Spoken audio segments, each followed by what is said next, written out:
Hello and welcome to our Fireside conversation here at the Africa Oxford Health Innovation Platform.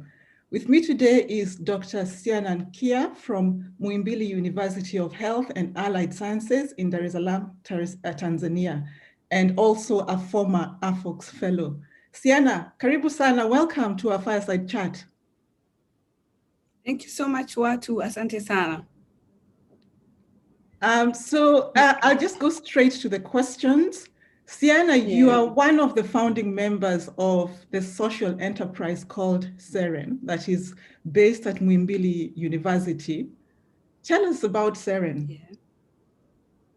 Thank you so much, Watu. Thank you for the opportunity to talk about SEREN because I think it has a very huge goal and it's a good initiative that looks at how we can utilize our innovation to have a social impact. And in this case, we talk about diagnostic tests for, conditions that are rather being taken as complicated, like those that are related to genetic abnormalities.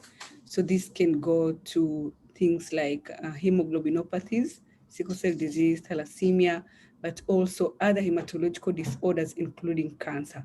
So SEREN is a name that is related to Serengeti National Park, which is in Tanzania. And I think it's just to give that gist of, an initiative that can touch people's lives in Tanzania, in sub-Saharan Africa. Yeah.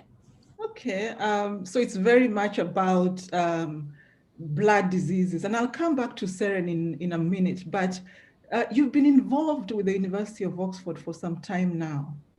How did you go about initiating and developing links?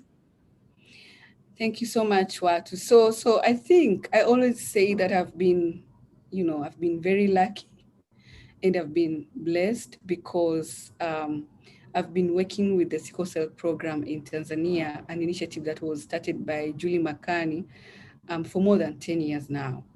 And in this path, I happened to meet Professor Anna Shu, who was visiting Tanzania, but she's also a honorary lecturer with the Department of Hematology and Blood Transfusion at MUHAS. And so when we were talking, at that time, I had a very critical role in establishing newborn screening initiative in Tanzania. And one of the things that we noted is the lack of affordable genetic-based assays that can complement the diagnostic services that are needed for newborn screening. So although newborn is based on screening, but in some cases you may find that you have conflicting results that require a DNA-based test. So when we were talking about this, of course, Anna, with her vast expertise in DNA diagnostics, offered that we could do a joint project to develop a DNA-based test that will be one, affordable, accessible, very, very easily maintained in our settings, with an idea of also being used as a diagnostic test that is affordable for many. Yeah. Okay, so these links really began at Muhimbili University. So you mentioned Anna, who obviously is here at the University of Oxford, but then you also mentioned Julie Makani, who we know very, very well because she had spent some time at Oxford. So clearly there was a team at Muhimbili that had been building connections from the get-go. But it turned out that actually you then came to Oxford and spent some time here at the laboratory with the support of AfOx mobility grants. Why was it useful to come here? Why couldn't you just do everything at Muhimbili? Yeah, that's a good question. So I think in as much as us scientists, scientists like me, who have a very strong desire of doing something that has a big impact, for example, in health, we sometimes are limited in the resources that we have, especially in the developing countries. So this was also the case. So we had that goal of developing this test, but we didn't have everything in place in our lab. So we didn't have the right equipment at that time, and we also didn't have the expertise.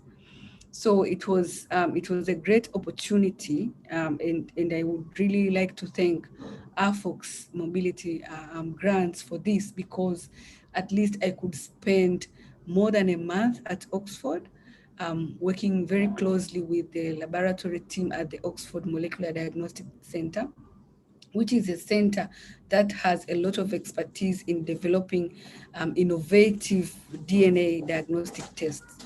So I count myself as one of the people who are really blessed to have had that opportunity to come to Oxford, but also that has resulted in something that is very meaningful for our community. Yeah. Mhm. And this, collaborative project that you had clearly had a lot of input in whilst you were in Tanzania with the team there, with Anna and so on and so forth, then came and continued to develop it here at Oxford, had fantastic results in the end, because you were able to establish a DNA sequencing platform for blood diseases in Tanzania.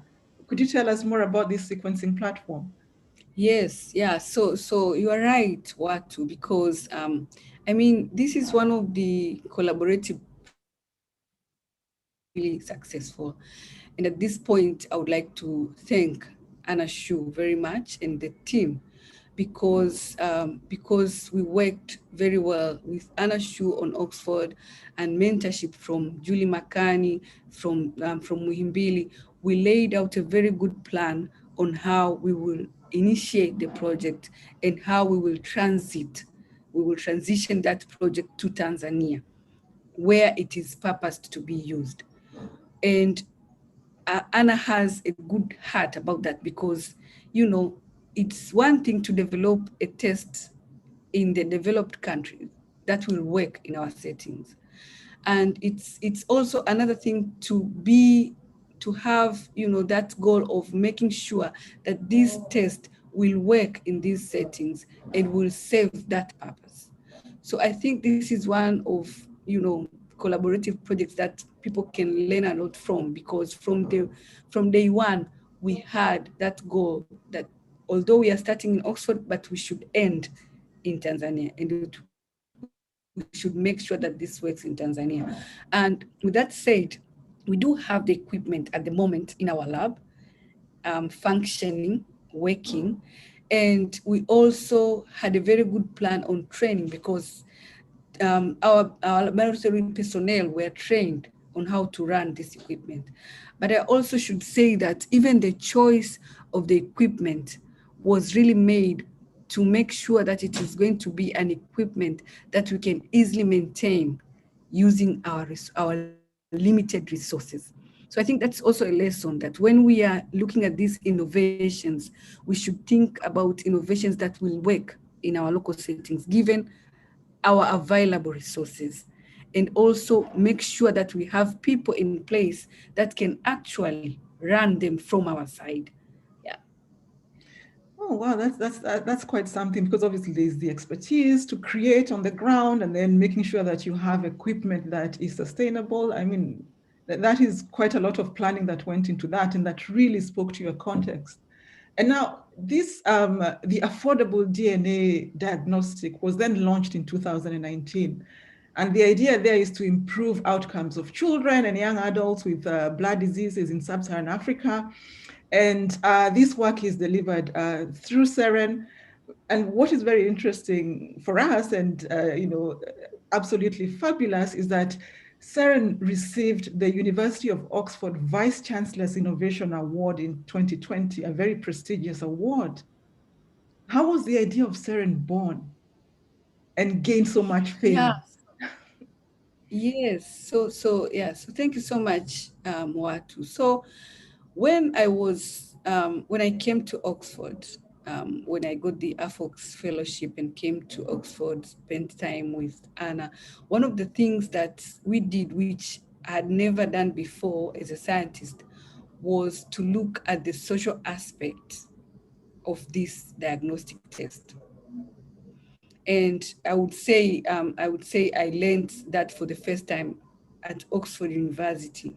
And I think it's a component that even our universities can take up much more in terms of trying as much as possible to make sure that the innovations that we do end up being used very well with the social aspect, I mean with the communities.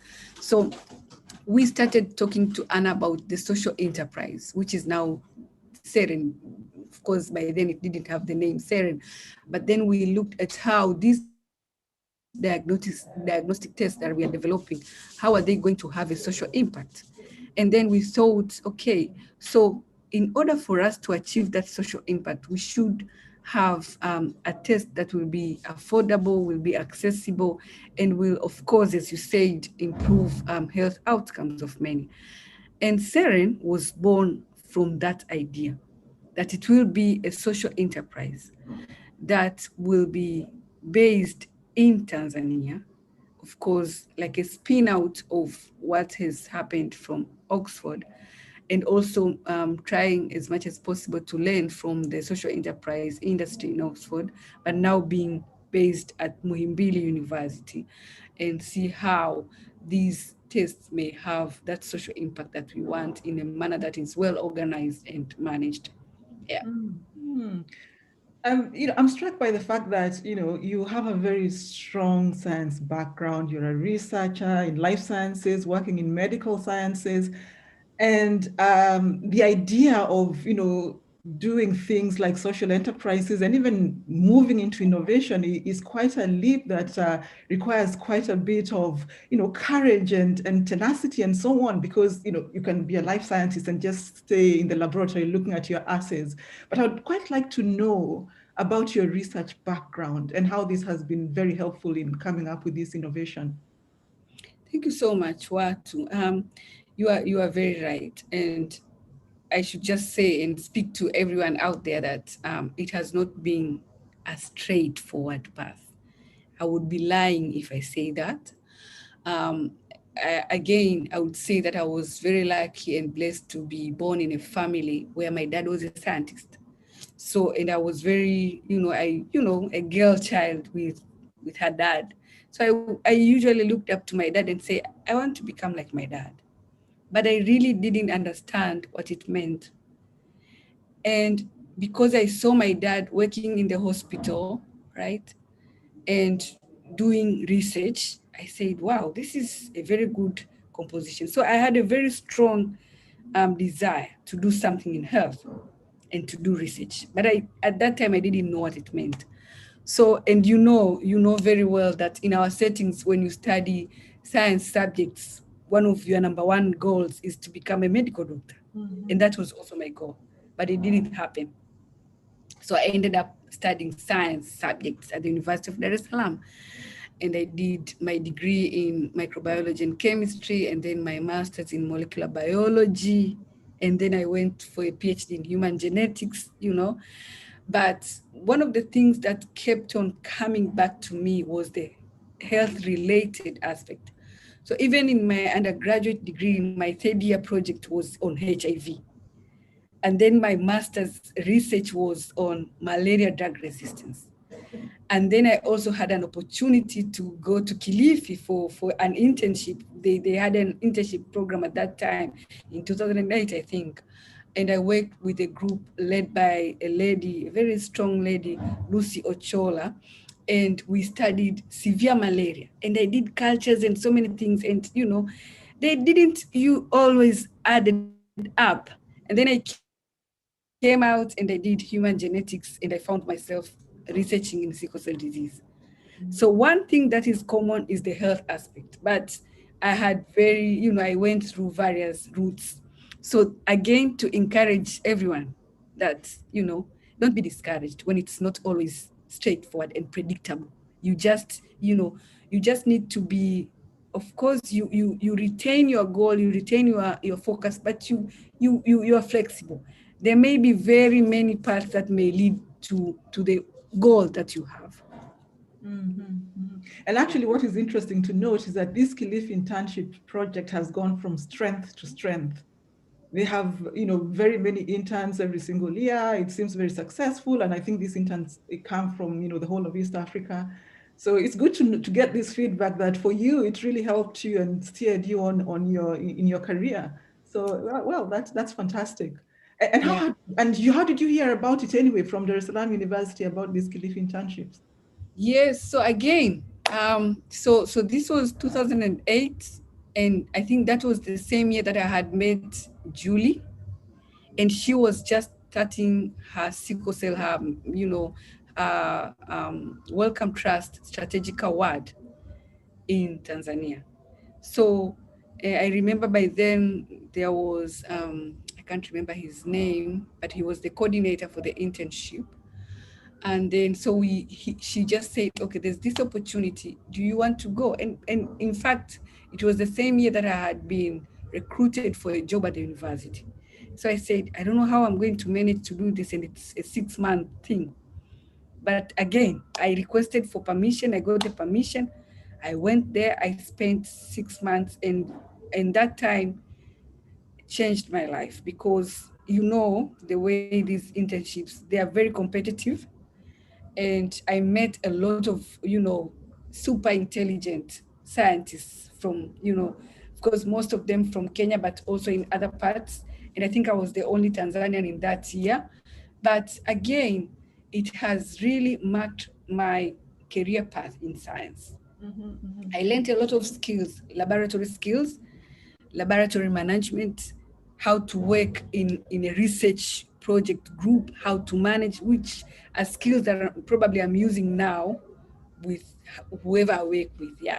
And again, that's a testament to that flexibility you had mentioned earlier, and that sort of adaptability when one is trying to build a career.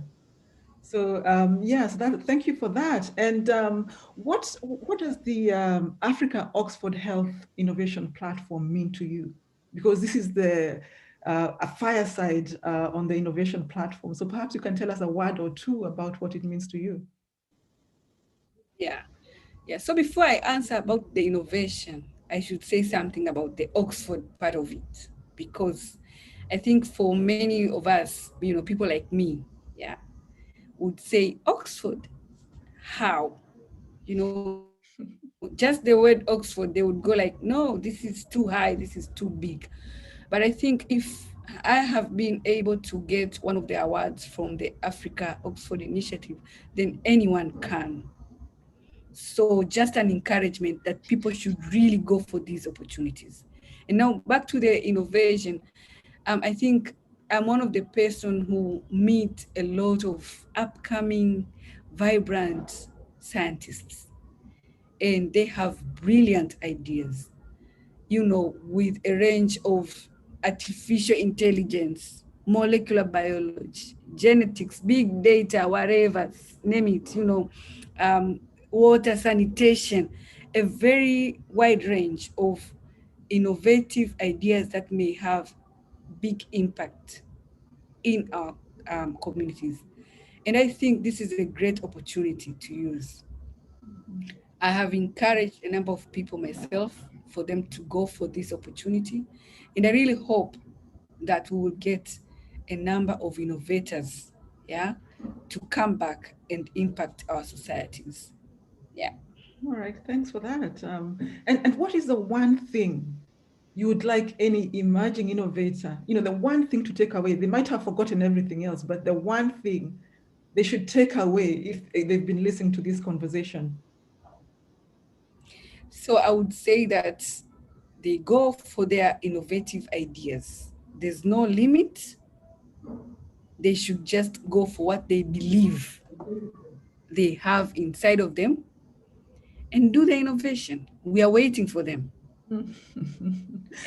And on that note, we shall conclude our fireside chat. Thank you very much, Siana. And for more information on the Africa Oxford Health Innovation Platform, please visit our website at www.afox.ox.ac.uk. Thank you and goodbye. Bye. Thank you so much.